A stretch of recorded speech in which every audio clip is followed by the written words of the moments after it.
वैसे इंडियंस के लिए चाइना ओपन है, घूमो के कहीं पे भी जाना है तो तिब्बत ओपन है, कहीं पे भी जाना है, एवरेस्ट तक चले जाओ, लेकिन कैलाश मानसरोवर मत जाओ। इसमें आपका meals, accommodation, transportation, visa, permit, sight seeing, guide, Sherpa, अच्छा, ये सारे कंपनी की तरफ से होते हैं। कि कैलाश मानसरोवर की यात्रा होपफुली ओपन होने वाली है, तो ये सच है कि झूठ है?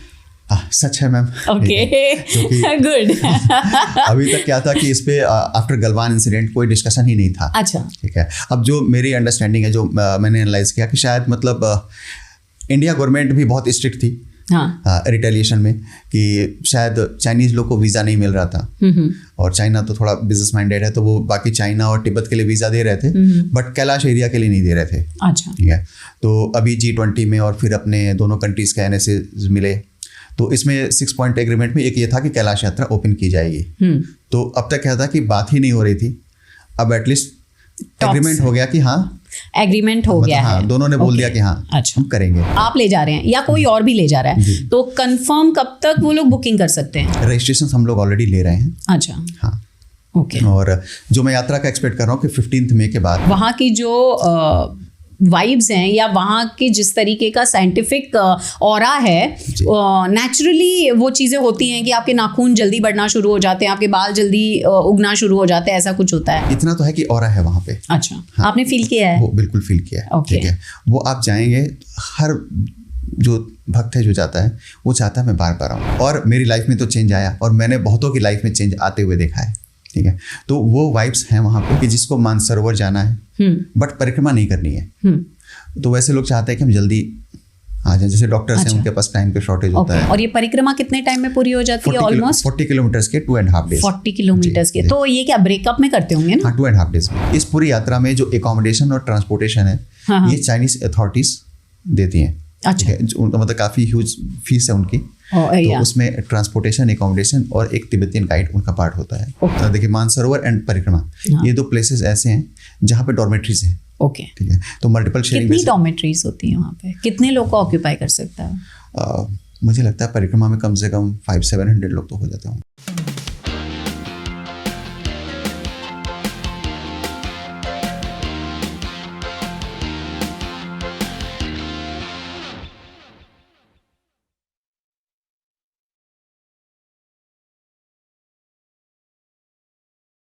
आज मैं आपके सामने वो विषय लेकर के आ रही हूँ, 2019 से इस पर चर्चा हो रही है। जी हाँ, कैलाश मानसरोवर के बारे में आज हम चर्चा करेंगे। तो ये चर्चा हम किसके साथ करेंगे? So I welcome you on GTRI podcast show. आज हमारे साथ एक ऐसे महादेव से मिलाने वाले व्यक्ति हैं जिसके बारे में मैं क्या कहूँ। ये वो हैं जिन्होंने खुद यात्रा की, और यात्रा के दौरान उनके मन में आया कि मैं शिवजी से सबको मिलाऊंगा।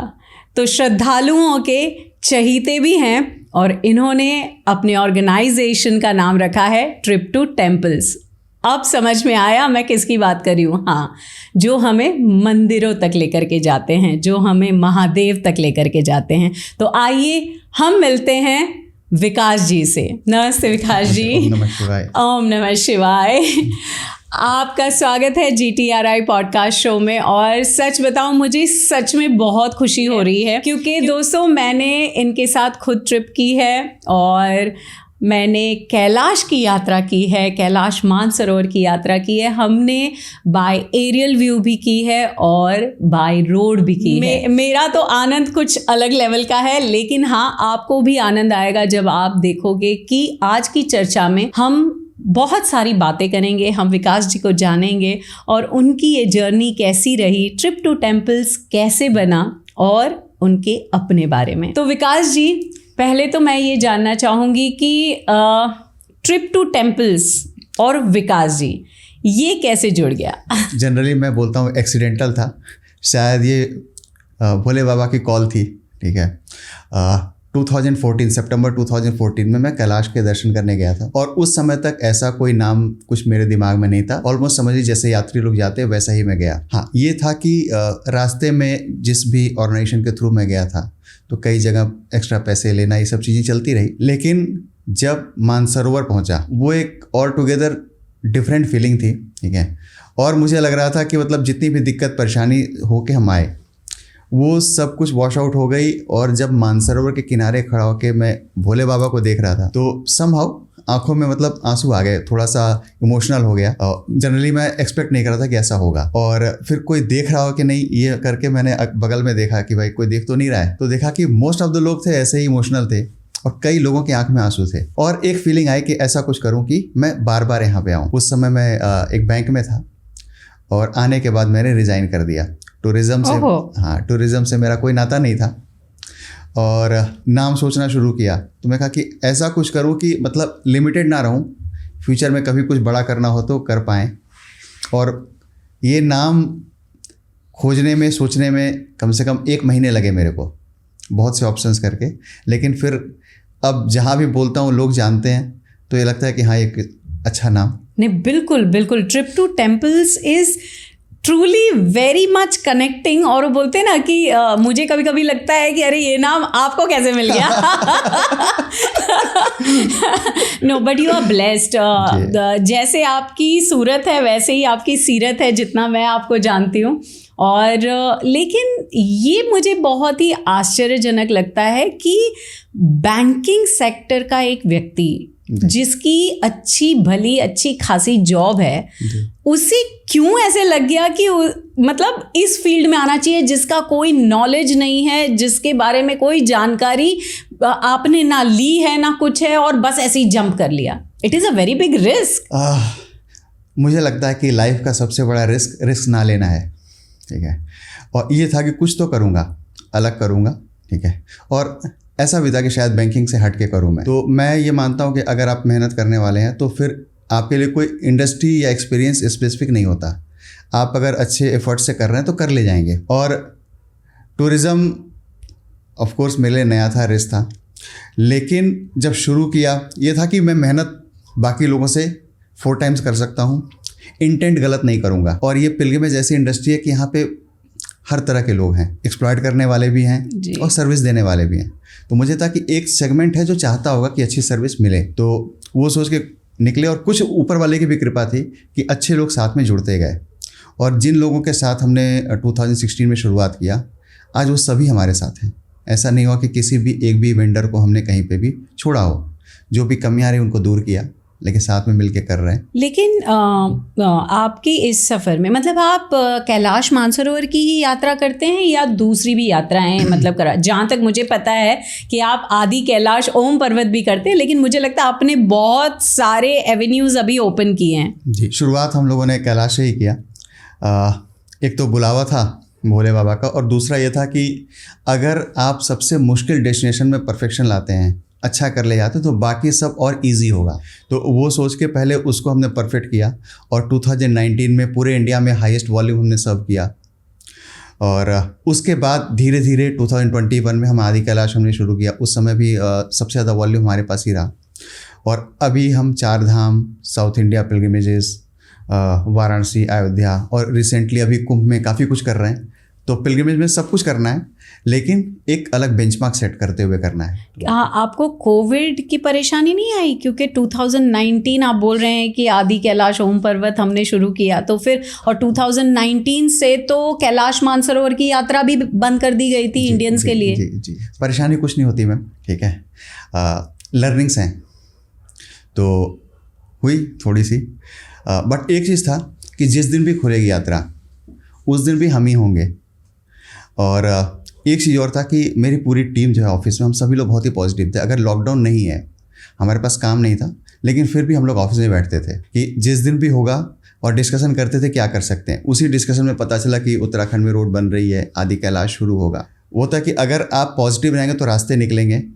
और कोविड ने बहुत कुछ सिखाया, ठीक है। चैलेंजेस भी आए, और वो उन चैलेंजेस ने हमें ये भी सिखाया कि आगे कैसे प्लानिंग करनी है, लेकिन गिव अप नहीं करना है, और वो कभी नहीं करेंगे। तो उसका मतलब मैं एक पर्सनल क्वेश्चन पूछूंगी कि कितना बैंक बैलेंस जमा करके रखा है कि आप जो है कोविड के समय को इतना इजीली ले रहे हो? जितना मैं आपको जानती हूँ उतना इजी नहीं था आपके लिए। हाँ, इजी नहीं था, ठीक है।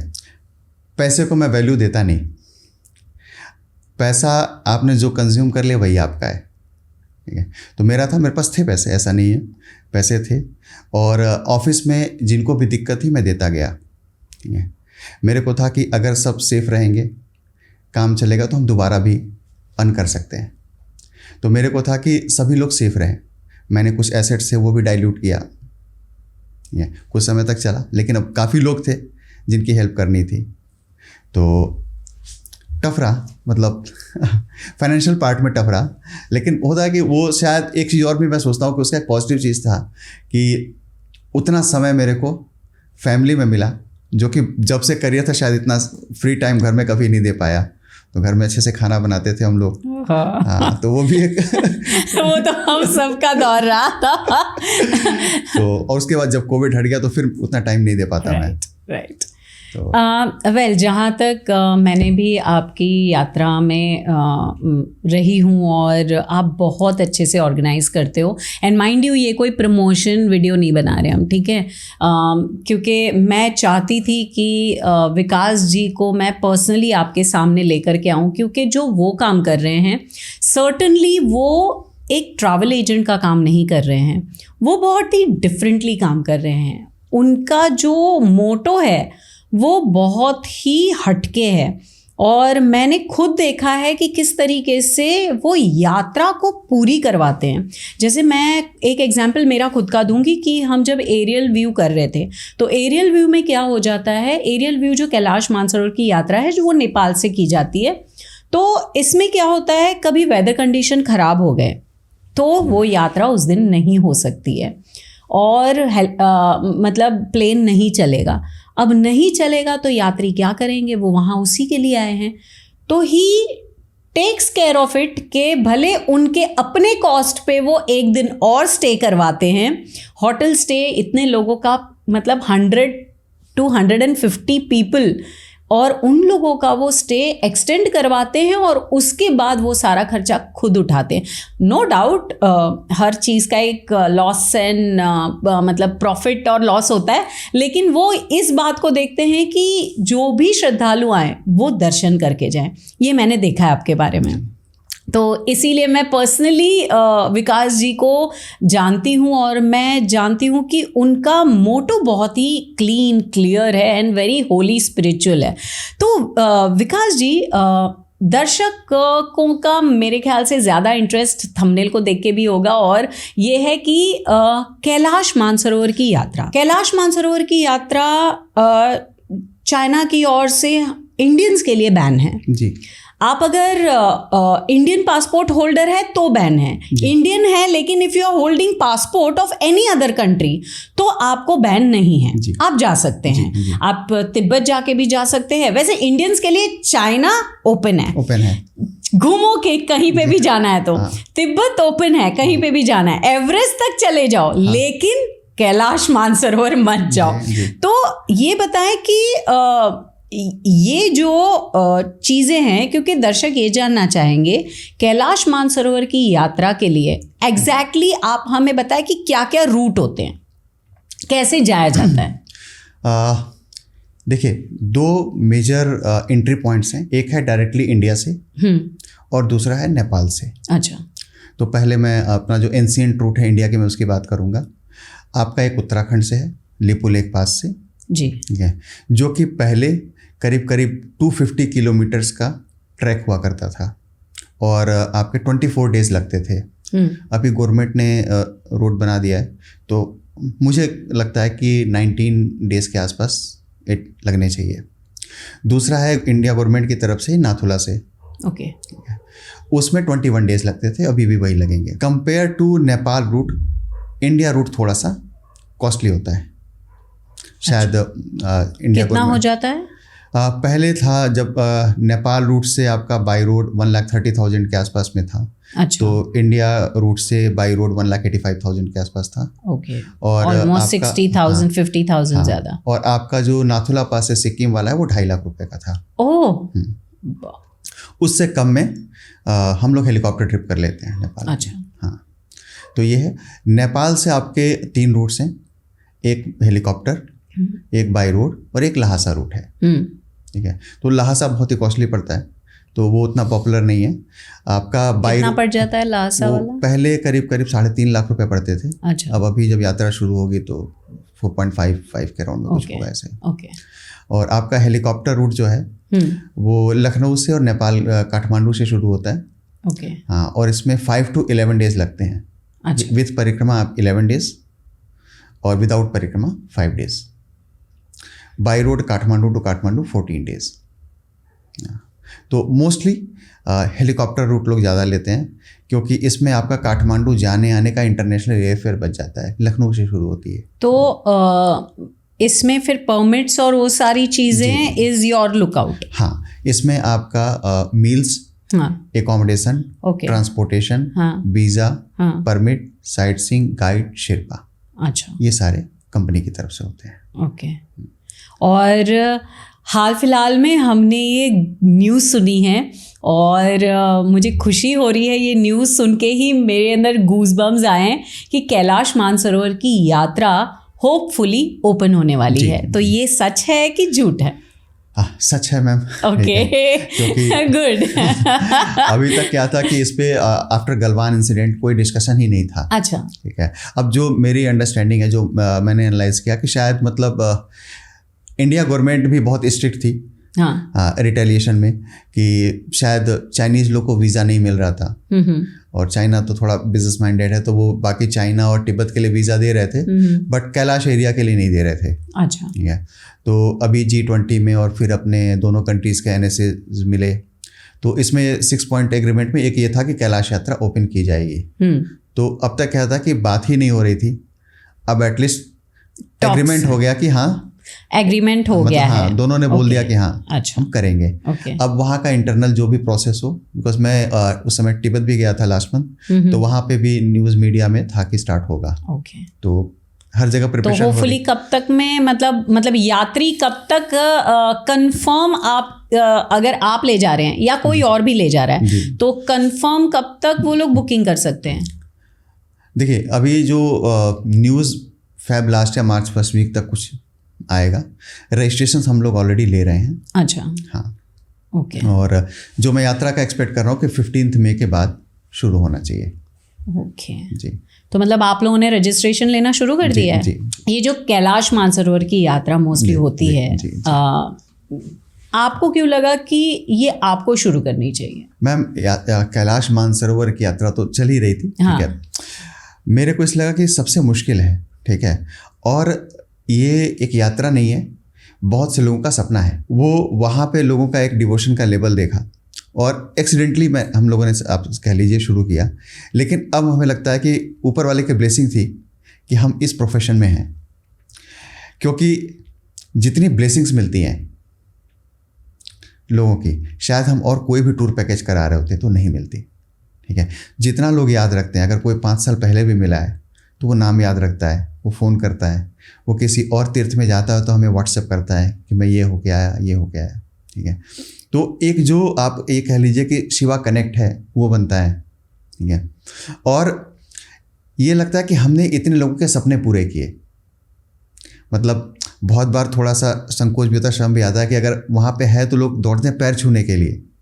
मतलब हमने तो सिर्फ अपना काम किया, लेकिन उनकी भावना है कि वो सब इतनी हमें वैल्यू देते हैं कि इन्होंने हमारे इतने बड़े तीर्थ को किया। बिल्कुल बिल्कुल। तो नहीं, आप काम भी तो ऐसा कर रहे हो। महादेव के तो सारे भक्त हैं, हम भी हैं। काफ़ी सारे प्रश्न मतलब मुझे भी आए हैं इस यात्रा को लेकर के कि क्या ये प्रेफरेबल है कि लोग तिब्बत जा कर के और फिर वो यात्रा करें तो उनके लिए ठीक रहेगा, या यहीं से जाना ठीक रहेगा? यहीं से मतलब इंडिया से ही, मतलब इंडिया से नेपाल के थ्रू जा रहे हैं या इंडिया के अंदर से ही डायरेक्ट तिब्बत जा रहे हैं? मोस्टली होता है ना कि चाइना का वीज़ा ले लो और फिर तिब्बत चले जाओ और तिब्बत से फिर आप अंदर से जाओ, तो इज़ इट मोर एक्सपेंसिव? हाँ, वो फिजिबल भी नहीं है। अच्छा। हाँ, उसमें बहुत से चैलेंजेस हैं, वो प्रोफेशनली ऑर्गेनाइज भी नहीं हो पाता। अच्छा। हाँ, बिकॉज अल्टीमेटली आपको परमिट चाहिए, बिना परमिट के आप नहीं जा सकते। परमिट का एक प्रोसेस है। पर वहाँ पे तो ऐसे होता है ना कि वहाँ का जो एजेंट होता है वो खुद आपका करके दे देता है परमिट। और उसमें बहुत से चैलेंजेस, क्योंकि मैं भी ट्रैवल की हूँ तो उसमें है कि आपको रेस्क्यू करना पड़ा ना, हाँ तो मुश्किल है। ओके, क्योंकि जिस रूट से आप आए उसी रूट से एग्जिट करना है। ऑलराइट। अच्छा, अब आते हैं, आपने रेस्क्यू की बात की, तो ये कुछ चैलेंजेस वहाँ पे होते हैं, तो क्या क्या चैलेंजेस फेस करने पड़ते हैं for devotees also and for you also? मतलब अगर समझो कि मैं ही हूँ, आप मुझे लेकर के गए हैं एज ए नॉर्मल यात्री, तो मुझे क्या प्रॉब्लम हो सकती है? जो मैं रियलाइज़ करता हूँ कि ज़्यादा प्रॉब्लम साइकोलॉजिकल है। ठीक है, क्योंकि कैलाश एंशिएंट टाइम से ये सबसे मुश्किल यात्रा रही है, तो लोगों को एक मन में डर बैठा हुआ है। लेकिन अगर आप जाएंगी तो देखेंगे कि मतलब सारी सुविधाएं, रहने की ठीक ठाक व्यवस्था है, ठीक है, खाने पीने के लिए परमानेंट किचन होता है हम लोग का। अच्छा, आपका खुद का किचन होता है? अदरवाइज वहाँ पे होता है अगर मतलब किसी और के साथ समझो जाते हो? मोस्टली लोग का क्या है, किचन साथ में चल रहा होता है। ओके, ठीक है, तो आप पहुंचेंगे फिर थोड़ा टाइम लगेगा प्रिपरेशन में। ओके, हम लोग का परमानेंट किचन है, तो ग्रुप पहुंच रहा है, इन्फॉर्म कर दिया। तो मतलब पूरा मतलब आप सुबह से लेके शाम तक का पूरा खाना आप लोग साथ में कैरी करके जाते हो? नहीं, मोस्ट ऑफ द कंपनीज ऐसा करते हैं कि गए किचन सेटअप किया और फिर खाना बना रहे हैं।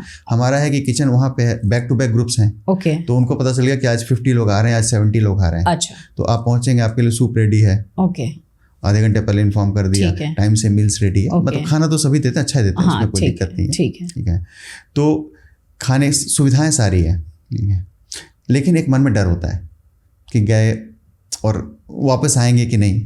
ओके, हाँ, बहुत बार तो देखता हूँ लोग कि मतलब घर से पहले तो ऐसा ही होता था। पर ऐसा कुछ की ज़रूरत है? मतलब उतना प्रॉब्लमेटिक हो सकता है? कुछ नहीं है। ठीक है, कुछ नहीं है, बस आपको 2-3 चीज़ें ध्यान रखनी है कि हाई एल्टीट्यूड पे थोड़ा एंगर बढ़ जाता है लोगों का। अच्छा, ठीक है, तो उस पर कंट्रोल रखना है। हो सकता है छोटी सी बात पे गुस्सा आए। और दूसरी चीज़, अगर कोई मेडिकेशन चल रहा है। ऐसा होता है? हाँ, होता है वहाँ पे। ठीक है, मैंने सोचा वहाँ पे नाखून भी लंबे हो जाते हैं और बाल लंबे हो जाते हैं, ऐसा कुछ है क्या? मैंने तो ये रियलाइज नहीं किया। Okay. पहले लोग जाते थे 6 महीने में वापस आते तो बाल नाखून लंबे हो जाते होंगे। नहीं, लेकिन ऐसे कहते हैं कि वहाँ की जो वाइब्स हैं या वहाँ के जिस तरीके का साइंटिफिक ऑरा है, नेचुरली वो चीज़ें होती हैं कि आपके नाखून जल्दी बढ़ना शुरू हो जाते हैं, आपके बाल जल्दी उगना शुरू हो जाते हैं, ऐसा कुछ होता है। एंड कभी कभी ये भी होता है कि psychologically also you may get some traumas या गॉड नोज। मैम देखिए, इतना तो है कि ऑरा है वहाँ पे। अच्छा, हाँ, आपने फील किया है? वो बिल्कुल फील किया है। Okay. ठीक है, वो आप जाएंगे, हर जो भक्त है जो जाता है वो चाहता है मैं बार बार आऊँ। ठीक है, टाइम हो सकता है कि ना हो, पैसे उतने ना हो, लेकिन एक जो वहाँ की एनर्जी है, जो पॉजिटिव वाइब्स हैं, और मेरी लाइफ में तो चेंज आया और मैंने बहुतों की लाइफ में चेंज आते हुए देखा है। ठीक है, तो वो वाइब्स हैं वहाँ पे। ठीक है, आपको वो इतनी जगह घुमाऊँ, ठीक है, लेकिन जो फीलिंग वहाँ पे आती है, एक जगह मैं बार बार जाता हूँ। ठीक है, और कोशिश करता हूँ एज ए यात्री ही जाऊँ। ठीक है, और वो सिर्फ इसलिए जाता हूँ कि आपने मेरे को मौका दिया है, थैंक यू सो मच। तो वो वाइब्स हैं। बहुत बार होता है कि एक ह्यूमन नेचर है कि अगर हमने पैसे दिए, थोड़ा प्रेशर बना के रखेंगे तो हो सकता है सर्विस अच्छी मिले। व्यक्ति को ये सोच के जाना चाहिए कि मैं एज ए भक्त जा रहा हूँ। ठीक है, उस यात्रा का इंस्पेक्शन करने नहीं जा रहा हूँ। कंपनी तो कोशिश कर रही है, लेकिन वहाँ पे जितना अभी समय मिला है लाइफ में, शायद वही 2-4-5 दिन वहाँ मिले, पूरा फोकस हमको शंकर जी पे करना है। ठीक है, वो एनर्जी, वो वाइब्स, वो पॉजिटिवनेस हमको लेके आना है। ठीक है, अगर कुछ चैलेंजेस है बाद में डिस्कस हो सकते हैं, बाकी वो एक फ़न है। लाइक माइंडेड लोग होते हैं, पूरे इंडिया से या इंडिया के बाहर से भी लोग होते हैं। ठीक है, वो एक गैदरिंग, वो वाइब्स, बहुत कुछ सीखने को मिलता है लोगों को। पर इसमें ऐसा भी तो होता होगा ना कि आपको कभी कुछ ऐसे चैलेंजेस यात्रियों से नहीं होते हैं? क्योंकि नॉर्मली तो ट्रैवल में होता ही है, लड़ाई झगड़े ये वो, तो इस यात्रा में आप कुछ ऐसा फेस करते हैं? आप फ्रैंकली बात कीजिएगा, सिर्फ गुड बातें मत कीजिएगा। क्योंकि क्या है कि हर चीज़ का जानना बहुत ज़रूरी है। लोग may be after watching this podcast also लोगों के अंदर हो कि भाई हम भी ऐसा कुछ करते तो अच्छी बात नहीं है। कैलाश का एक मतलब जो मेरा ऐसा ऑफिशियल सर्वे तो नहीं है कि मेरा एजम्पशन है कि जो करीब 30-40% लोग ऑन एन एवरेज बहुत खुश होकर आते हैं। एक ऐसा हमारी कंपनी में भी है, तो वो 80-90% है, 100% हमारे भी खुश होकर नहीं आते। बहुत लोग होता है कि मतलब रीजन क्या होता है? हो सकता है किसी को भाई लगे कि ये चीज़ साफ़ नहीं थी और अच्छी हो सकती थी, या इतना पैसा है तो यहाँ 5 स्टार होटल होना चाहिए था। आप लोग चाइना को बोलो, सबकी अपनी अलग एक्सपेक्टेशन है, ठीक है। लेकिन मैंने ये भी सुना है कि वहाँ पे जो, क्योंकि जब आप नेपाल से जाते हैं तो आपको इवन हेलीकॉप्टर राइड करनी है, हाँ, टू वन प्लेस, और फिर वहाँ से जाना है, राइट? जैसे आप जाते हैं सिमीकोट से भी जाया जाता है, राइट? तो अगर आप करने वाले हैं सिमीकोट थ्रू वाया सिमीकोट भी मेजर वॉल्यूम है ना, वहीं से होता है, तो वहाँ से फ्लाइट करनी होती है। तो कई बार ये भी हो जाता है कि पाइल्ड अप हो जाते हैं, और कई बार ये होती है कि फ्लाइट्स के चांसेस हैं कि हो ना हो। जैसे हम भी गए थे तो 2 दिन हमें भी स्टे करना पड़ा था और तीसरे दिन हम आए थे। तो ऐसा कुछ होता होगा तो there must be a chaos. नहीं, उतना तो नहीं होता। सिर्फ एक साइकोलॉजिकल केओस होता है कि मुझे जल्दी भेज दो। अच्छा। एक ना मतलब आयरनी है कि लोग अगर यूरोप, अमेरिका, सिंगापुर घूमने जा रहे हैं तो वो सोचते हैं कि सेम पैसे मेरे को ज़्यादा दिन मिल जाए। ओके। जब हम पिलग्रिमेज में जा रहे हो तो सोचते हैं कि पैसे और ले लो, हमें जल्दी करा के वापस लाओ। पता नहीं, मतलब लोग सोचते हैं कि हमें डॉट्स कंप्लीट करने हैं। लेकिन अगर कुछ ऐसा, अगर फ्लाइट नहीं उड़ रही है तो ऊपर से लोग नीचे नहीं आ पा रहे, नीचे से भी ऊपर नहीं जा रहे, जो वॉल्यूम है वो एज इट इज़ है, ठीक है। और हमारी कोशिश रहती है, आज तक हमने कभी सिमीकोट में 1 रुपया भी एक्स्ट्रा किसी से चार्ज नहीं किया स्टे का। तो आप मैनेज कैसे करते हैं? लॉस में तो कोई काम नहीं करता होगा। मैम देखिए, अगर 50 ग्रुप्स जा रहा है, 2, 4, 5 में लॉस हो गया तो कोई बात नहीं है, कुछ क्रेडिबिलिटी भी होती है, राइट, ठीक है। और लॉस या गेन जो भी है वो लास्ट में काउंट होता है। हमारा गेन है कि लोग खुश होके जाएं। अगर एक आदमी खुश होके आएगा तो 2 और भेजेगा, ठीक है। तो लाइफ चलती रहती है, उतना कुछ वो है नहीं। ओके, तो ये जो आप जो सिमीकोट से जस्ट फॉर माय नॉलेज की लेकर के जाते हैं, तो ये टूर फिर कितने दिनों का होगा? ये अपना इसमें एक 9 to 11 डेज है, जिसमें कि हम पूरी परिक्रमा करके आते हैं लखनऊ टू लखनऊ। ओके, ठीक है। और एक ऑप्शन हम लोगों ने और किया था जिसमें 5 डेज में, ओके, कि जिसको मानसरोवर जाना है बट परिक्रमा नहीं करनी है। तो वैसे लोग चाहते हैं कि हम जल्दी आ जाए, जैसे डॉक्टर्स हैं, उनके पास टाइम का शॉर्टेज होता है। कुछ लोग होंगे ओल्ड एज के, पहले से क्लियर है कि हम परिक्रमा नहीं करेंगे। तो वो कितने डिस्टेंस से दिखाई देता है, मतलब जो कैलाश मानसरोवर बोलते हैं, क्योंकि मानसरोवर तो थोड़ा दूर है ना, हाँ, कैलाश से, हाँ, तो हाँ, तो उसमें हम मानसरोवर गए और वहाँ मुझे लगता है कि 20-30 किलोमीटर्स के आसपास होगा, बट बहुत ही क्लियरली विजिबल है। मानसरोवर के जस्ट अक्रॉस दी कैलाश है। हम यम द्वार तक भी जाते हैं उसमें। ओके, तो यम द्वार से आपको बहुत ही क्लोज दर्शन, मतलब कैलाश मानसरोवर, उसके बाद फिर यम द्वार आप जाते हैं। अच्छा, सिर्फ परिक्रमा छोड़ के बाकी सब कंप्लीट करके आते हैं। और ये परिक्रमा कितने टाइम में पूरी हो जाती है? ऑलमोस्ट 40 किलोमीटर्स के 2.5 डेज। 40 किलोमीटर्स के, तो ये क्या ब्रेकअप में करते होंगे ना? हाँ, 2.5 डेज में। 2.5। तो वहाँ पे कैसे होता है कि एक परिक्रमा करने गए और फिर कहीं पे स्टे करने का कुछ है, या आप लोग टेंट लगाते हैं? नहीं, वहाँ पे डॉर्मेट्रीज हैं। अच्छा, हाँ। और इस पूरी यात्रा में जो एकोमोडेशन और ट्रांसपोर्टेशन है, ये चाइनीज अथॉरिटीज देती हैं। अच्छा, मतलब काफ़ी ह्यूज फीस है उनकी। तो उसमें ट्रांसपोर्टेशन, एकोमोडेशन और एक तिब्बतियन गाइड उनका पार्ट होता है। Okay, compulsory. हाँ, अच्छा। तो चाइनीज गाइड या फिर ये जो नेपाली गाइड या फिर जो हमारे ऑफिस के लोग यात्रा मैनेज कर रहे होते हैं, तिब्बतियन गाइड का होता है कि ये ट्रांसपोर्टेशन, एकोमोडेशन, कोई रेस्क्यू रिलेटेड, तबीयत खराब रिलेटेड, ये सब चीज़ें हो तो वो हेल्प करने के लिए होता है। ओके, हाँ। अच्छा, आपने ये बताया फीस के बारे में कि चाइनीज़ जो हैं वो, तो ये जो आप चार्ज करते हैं, तो इसमें हम रेशियो में जाते हैं, लेट्स नॉट फिक्स नहीं पूछूंगी आपसे, लेकिन वो तो पता चल ही जाता है वैसे भी, लेकिन क्या रेशियो होता है कि वो लोग जो चार्ज करते हैं कितना परसेंटेज चार्ज करते हैं? करीब 70 to 80%। 70 to 80% चाइना ले जाता है जी। देखिए, मैं आपको सिंपल बताऊं कैलकुलेशन, कि अगर मैं 2019 की बात करूं, हाँ, तो 1,80,000 के आसपास उत्तराखंड से इंडिया गवर्नमेंट यात्रा करा रही थी, और फिर 2.5 लाख रुपए आपका नाथुला पास से था। इंडिया गवर्नमेंट 1 रुपये भी नहीं कमाती। रियली? हाँ, गवर्नमेंट 1 रुपये भी नहीं कमाती, ठीक है। फिर भी इतना एक्सपेंसिव है just because of that fees. I think 2000 USD था उस समय नाथुला पास से। My goodness. तो मतलब कोई पर्टिकुलर, जैसे कि हम केदारनाथ जाते हैं, अमरनाथ, अब तो डिफरेंट हो गया है, लिखा तो होता है कि इतने जा सकते हैं लेकिन जाते हैं ज़्यादा। तो क्या कैलाश मानसरोवर के लिए भी ऐसा ही होता है कि ज़्यादा लोग जाते हैं, या कुछ पर्टिकुलर नंबर होते हैं, उतने ही परमिट मिलेंगे या उतने ही जा सकते हैं, ऐसा कुछ होता है? पहले ऐसा कुछ नहीं था, अच्छा। बट 2019 में कुछ स्पेसिफिक डेट्स थी, उस पर उन्होंने थोड़े से रिस्ट्रिक्शंस लगाए थे वीज़ा इशू करने में। अच्छा। तो जैसे हम लोग टाइमली मतलब ऑलमोस्ट 1 मंथ पहले अप्लाई कर देते हैं। पर डे का कुछ होता है कि आज के दिन में इतने ही आ सकते हैं या कोई उनका इंटरनल होगा। अच्छा। ठीक है, बट हमारा कभी पर आप लोगों के लिए हमारा कभी ग्रुप रुका नहीं। अच्छा। हाँ, हमारा आज तक ग्रुप कभी इस वजह से नहीं रुका। ओके। क्योंकि वहाँ पे स्टे की भी तो फैसिलिटी लिमिटेड है ना, तो मैं वही पूछ रही हूँ हाँ। कि जब लिमिटेड स्टे फैसिलिटी होगी तो फिर किस तरीके से फिर होगा? इतनी भी प्रॉब्लम नहीं है। अच्छा। ठीक है, मैं आपको बताऊँ, मानसरोवर में देखिए, मानसरोवर एंड परिक्रमा, हाँ। ये 2 प्लेसेस ऐसे हैं जहाँ पे डॉर्मेट्रीज हैं। ओके। ठीक है, तो मल्टीपल शेयरिंग कितनी डॉर्मेट्रीज होती हैं वहाँ पे? कितने लोग को ऑक्यूपाई कर सकता है?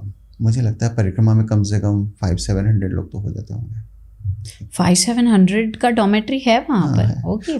उनको एक रूम में मल्टीपल बेड्स हैं, वो दे देते हैं। होता क्या, देखिए, अगर 2000 गए जो कि मतलब on a higher side on a particular date, तो 30% परिक्रमा नहीं कर रहे होंगे। ओके, वो दर्शन करके हाँ, 30-40% हो सकता है कि फर्स्ट डे की परिक्रमा करके वापस आ जाए, ऐसा कुछ हो। अच्छा। हाँ, तो हाँ, आप समझ लें कि 40-50% लोग ही परिक्रमा में जाते हैं एक एवरेज में, अगर इंडस्ट्री की बात करूँ तो। ओके। हाँ, तो उतना चैलेंज नहीं आता। प्लस वो तिब्बतियंस को हेडेक है वो। Okay, that's not your headache. आपको बस एक बार हम चले गए तो उन्होंने अरेंज कर दिया। They will take care of it. Okay, that's cool. चलो, हमें कैलाश मानसरोवर के बारे में तो मुझे लगता है कि बहुत ही क्लियर पिक्चर मिल चुका है कि कैसे क्या कहाँ से जाया जा सकता है, और हम यात्रा अब जो करने वाले हैं वो कैसे करेंगे। तो अभी कुछ आपने कोई बजट किया हुआ है या अभी टाइम है बजट निकालने के लिए कि कितना होगा अगर समझो किसी को जाना हो तो? जो हम गेस कर रहे हैं कि बाई रोड 2 लाख रुपए के आसपास, और बाई हेलीकॉप्टर 2,30,000 to 250 के बीच में, प्लस टैक्सेस, ये होना चाहिए। ओके। ऑफिशियल रेट्स तो नहीं आए हैं, बट इसके आसपास हम एक्सपेक्ट कर रहे हैं। ओके। जिनके पास बजट नहीं, उनके पास हमारे पास एक और ऑप्शन है। अच्छा, और एक ऑप्शन है जी। That's good. हम वो ऑप्शन में घुस जाते हैं, बोलिए मत वरना बहुत सारे आ जाएंगे। आप कर चुके हो ma'am mountain flight. No, that's really good. आप जब लेकिन आप ये पैकेजेस दे रहे हैं तो क्या आपका प्लान है कि इंडिया के सारे जो टेम्पल से आप कनेक्ट करने का प्लान कर रहे हैं? क्या है आपका फ्यूचर प्लान?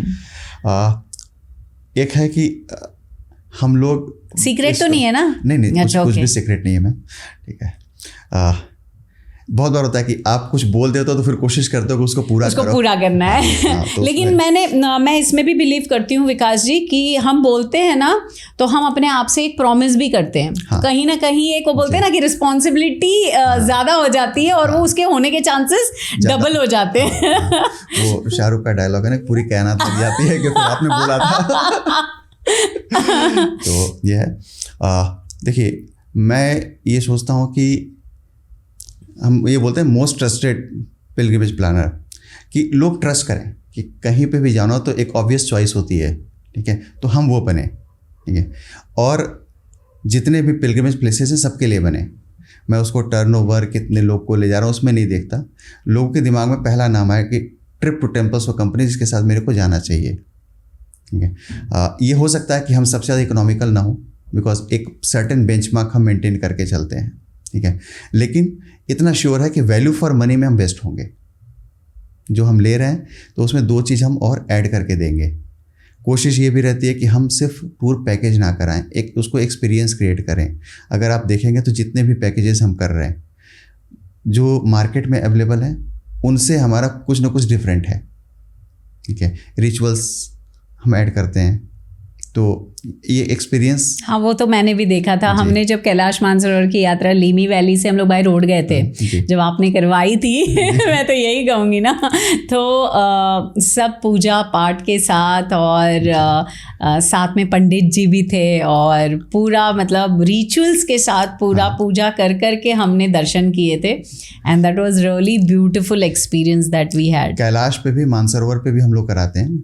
और जैसे कोई महात्मा जी लेके गए तो उन्होंने तो अपना चलो पूजा कराया, बट ऐसा नहीं था कि सारे ग्रुप्स के लिए, सभी के लिए अवेलेबल हो ऑप्शन। तो 2016 में देखा कि मतलब लोग जा रहे हैं, देख के आ रहे हैं, बट एक छोटा सा रिचुअल कुछ होता है तो उनको लगता है कि हाँ अच्छा लगता या किसी को कुछ पिंडदान करना है या रुद्राभिषेक करना है या कुछ ऐसा।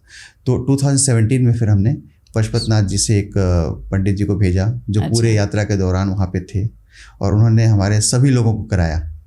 और फिर वो चीज़ इतनी पॉपुलर हुई कि मतलब उनको अब सभी लोग यूज़ करते हैं। उन्होंने हमसे पूछा कि बाकी कंपनीज भी कह रही हैं कि आप करा दो मेरा, मैं बोला करा दी, ये तो यात्रियों के लिए, कंपनीज के लिए नहीं है। तो अभी वो सभी के लिए लगभग कराते हैं। अच्छा, ठीक है। तो एक वो नई चीज़ हम लोगों ने शुरुआत किया, और इस साल भी हम लोग 2-3 नई चीज़ लेके आए। तो कोशिश रहती है कि क्या हम ऐड ऑन कर सकते हैं लोगों के लिए। विकास जी, टूरिज्म वर्ल्ड वाइड स्प्रेड एक बिजनेस है जो बहुत बड़ा फ़ायदा उससे गवर्नमेंट को भी होता है और प्राइवेट आइडेंटिटी ऑर्गेनाइजेशंस को हो सकता है, जैसे कि आपका ऑर्गेनाइजेशन है। तो हमारे इंडिया में रिलीजियस टूरिज्म पर आपका क्या विचार है? अगर आप ट्रेडिशनली भी देखेंगे तो पेरेंट्स जो भी सभी थे, ये मतलब ये हमारे यहाँ टूरिज़्म नहीं था, ये integral part of our lifestyle था। और सिर्फ ये नहीं था कि मतलब जितने भी चेक पॉइंट्स है कि हमें 12 ज्योतिर्लिंग करने हैं, 4 धाम करने हैं, वो सभी तक ये फिक्स्ड है कि वो हर जनरेशन करेगी। ठीक है। तो वो मार्केट ऑटोमेटिक थी, बहुत ही अनऑर्गेनाइज थी। ठीक है। लेकिन इकोनॉमी का एक बहुत बड़ा पार्ट था। और अभी मैं कहीं देख रहा था तो अभी ऑलमोस्ट $2 बिलियन प्लस की अपनी पिलग्रिमेज इंडस्ट्री है इंडिया में, और 2032 तक एक्सपेक्टेड है कि ये रफली 2.5 टाइम्स हो जाएगी जो अभी है उसका।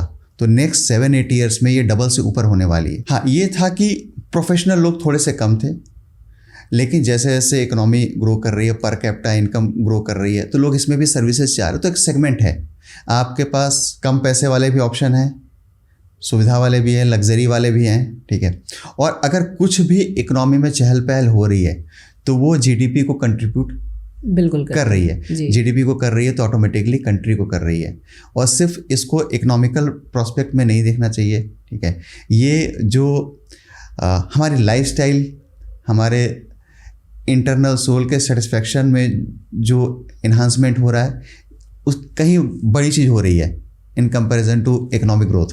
लेकिन इसमें अभी जैसे एग्जाम्पल देती हूँ केदारनाथ। ठीक है। The most talked about destination, यात्रा स्थल आज की तारीख में कई लोग ऐसे भी बोलते हैं कि पिकनिक स्पॉट हो चुका है। क्योंकि पहले क्या होता था कि यात्रा 4 धाम यात्रा की जाती थी। ये छोटी 4 धाम यात्रा है जहाँ पे यमुनोत्री, गंगोत्री, केदारनाथ, बद्रीनाथ जाया जाता है। लेकिन after Modi ji going there as a biggest influencer, तो उसके बाद यंगस्टर्स के अंदर ज़्यादा हो गया है कि हमें भी जाना है। तो ट्रैकर्स तो अदरवाइज जाते थे, लेकिन it was never a point of choice कि भाई केदारनाथ जाना है। लेकिन आज की तारीख में ये हो गया है कि आपको नहीं लगता है कि जो ग्राफ पहले हुआ करता था कि आफ्टर 40 या 45 लोग जाते थे यात्रा करने के लिए, या 50 के बाद, नॉट इवन 45, 50 के बाद जाते थे, सीनियर सिटीजन्स जाते थे। लेकिन आज की तारीख में ये हो गया है कि अब एज कोई मायने नहीं रखता है, एवरीबडी वांट्स टू गो। जी, ठीक है। एक तो मैं थोड़ा ट्रेंड भी होता है, लोग समय के साथ रिलीजियस हो रहे हैं। और एक और चीज़ है, मैं मतलब उसको क्रिटिसाइज़ तो नहीं करूँगा, लेकिन अगर आप कहीं भी जा रहे हैं, पिलग्रिमेज प्लेसेस में जा रहे हैं, तो एक भक्ति भाव के साथ जाना चाहिए, ना कि वो ट्रेंड चल गया तो रील्स बनाने के लिए जाएं। मैं थोड़ा सा उसके अगेंस्ट हूँ कि आप उस डेस्टिनेशन का डेकोरम मेंटेन करें। बहुत सी चीज़ें हैं जो कि थोड़ा सा डाइल्यूट करती हैं, लेकिन जो आप कह रहे हैं कि ओल्ड एज से न्यू जनरेशन का शिफ्ट हुआ है, मैं भी फील कर रहा हूँ। हमारे कैलाश में भी जब 2016 में देखा था 90% लोग थे जो 60+ के थे। अभी है क्राउड की 30-40% वो हैं जो 35 या बिलो 40 हैं। ठीक है। तो पहले क्या था कि सारी जिम्मेदारियाँ आप पूरी कर लो फिर तीर्थ करो। अब है कि आप जब चल फिर सकते हो, बिकॉज मोस्ट ऑफ द तीर्थ अब ये हो गया है कि जब चल सकते हैं तब कर लो। हाँ, उसको एंजॉय करो। हाँ। ठीक है। तो इस वजह से भी जो यंग जनरेशन बहुत जा रही है। पर कहीं ना कहीं आपको ऐसे नहीं लगता है कि the young generation is shifting towards आध्यात्म, और उनके अंदर भी एक स्पिरिचुअल वैल्यू ज़्यादा हो गई है अभी हाल फिलहाल में? कह नहीं सकते मैम, क्योंकि हम देखिए, मैं थोड़ी सी उस मामले में कहूँ, क्योंकि हम जो सनातनी बोलिए, हिंदू बोलिए, तो हम लोग बहुत लिबरल लोग हैं, ठीक है। हमारे अंदर उतना स्ट्रांगली वो पोर नहीं किया हुआ है बचपन से कि रिचुअल्स करने हैं, वो हमारा एक इंटीग्रल पार्ट रहा है पहले, लेकिन अब ऐसा नहीं रहा है। मतलब इन दिस पास्ट जनरेशन, हम हमारी भी बात बोलेंगे कि ऐसा नहीं रहा कि you are forceful about going to temples, या सुबह उठ करके स्नान करके ध्यान करके फिर ही खाना है, या वैसे आज की लाइफस्टाइल होगी जब उठना है तब उठना है, जब अगर ध्यान करना है तो ध्यान करेंगे, जब याद आएगा तब कर लेंगे, पूजा जब घर में होगी तभी करेंगे। लेकिन what I see is now with the awareness, even kids, even youngsters भी इन्वॉल्व हो रहे हैं और वो भी जानना चाहते हैं, उनके अंदर एक क्यूरियोसिटी हो गई है, क्योंकि अभी क्या है, साइंस के साथ जुड़ रहा है।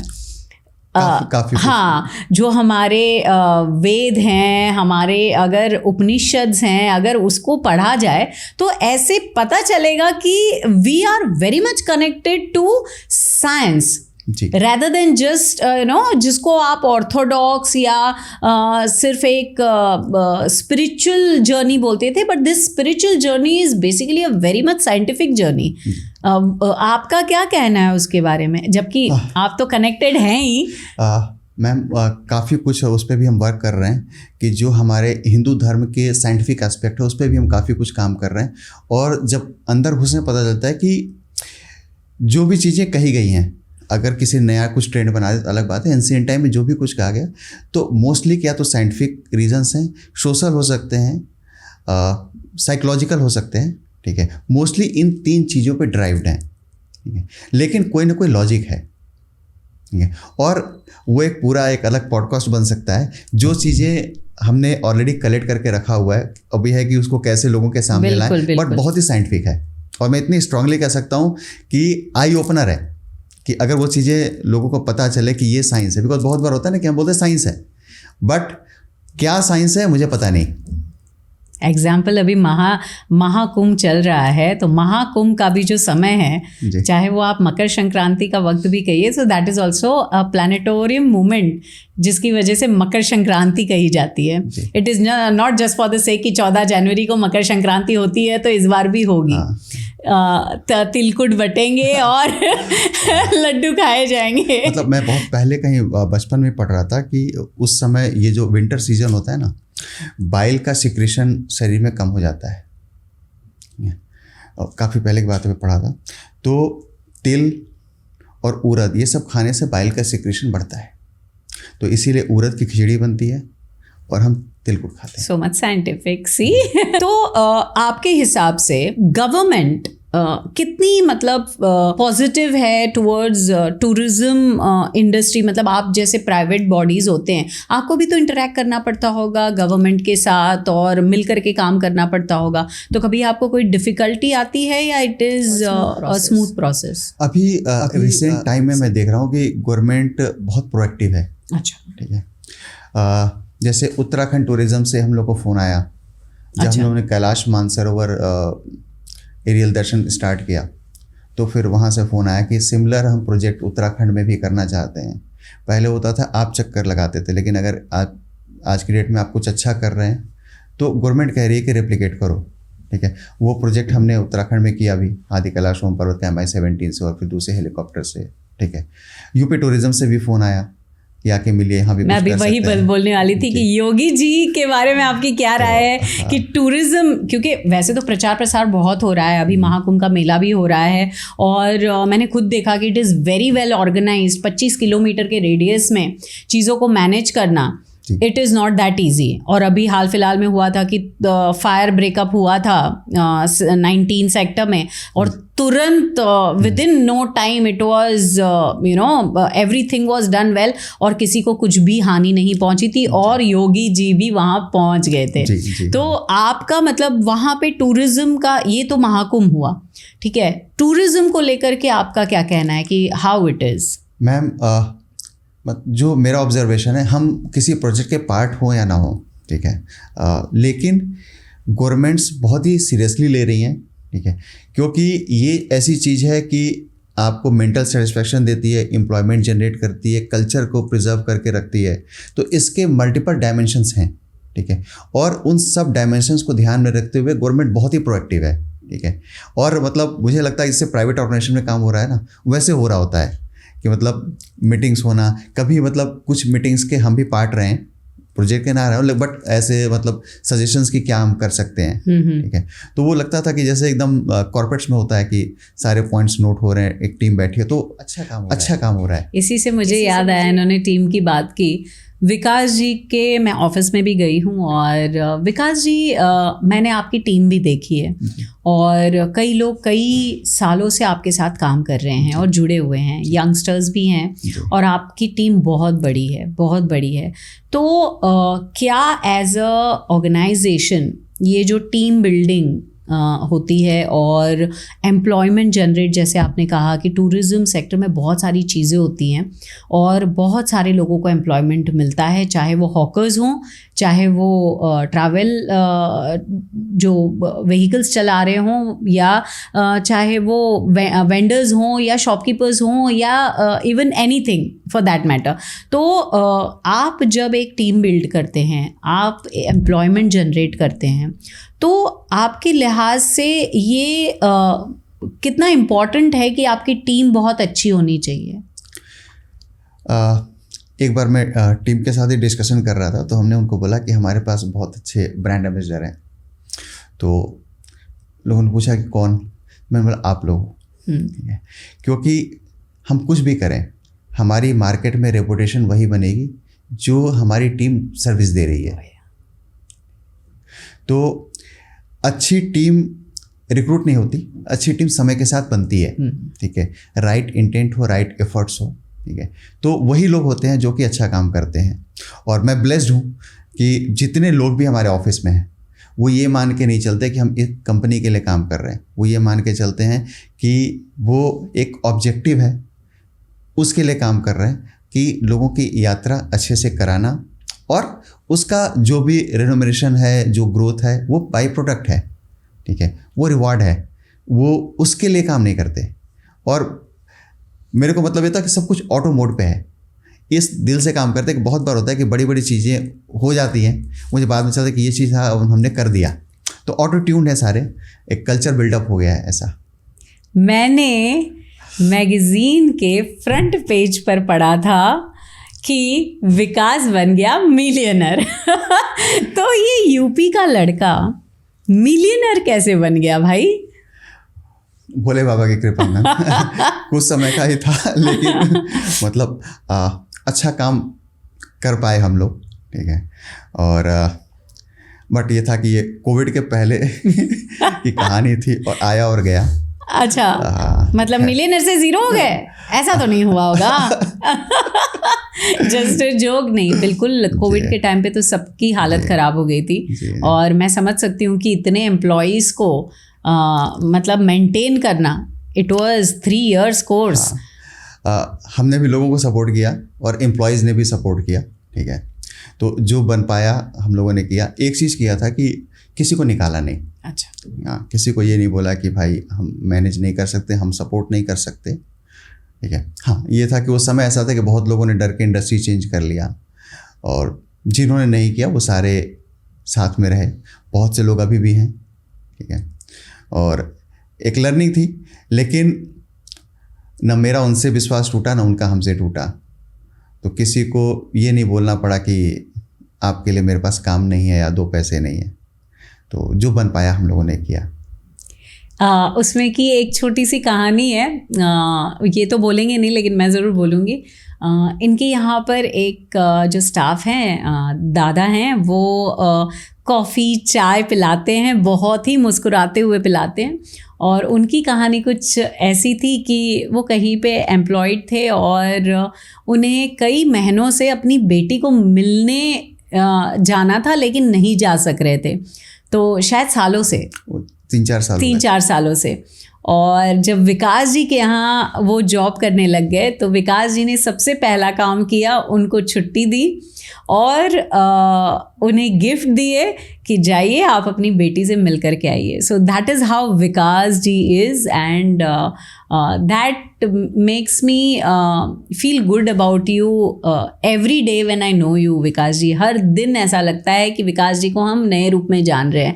आज भी पॉडकास्ट करते वक्त भी मुझे बहुत सारी चीज़ें आपके बारे में पता चली. आपके भाव यात्रियों के लिए, जो श्रद्धालु हैं, जो महादेव से ही नहीं, वो यात्रा करना चाह रहे हैं और आप इस तरीके से कनेक्ट करवा रहे हो, बहुत ही खूबसूरत है. तो वेल विकास जी, बातें तो बहुत सारी हैं और बातें कहीं पे अंत नहीं होगा उसका, लेकिन हाँ, आपसे मुलाकात होते रहेगी और हमारे दर्शक भी आपका काम देखते रहेंगे. वैसे ये बहुत हेजिटेट करते हैं कैमरा पे आने के लिए, इन्हें ज़बरदस्ती खींच के लाया गया है. थैंक यू विकास जी, आपने इतना समय दिया हमें और हमारे दर्शकों तक ये बात पहुँचाई कि अगर आपके साथ यात्रा करनी है या अदरवाइज भी यात्रा करनी है तो आप कैसे कर सकते हैं. और अभी तो हॉट है कैलाश मानसरोवर की यात्रा. हर हर महादेव.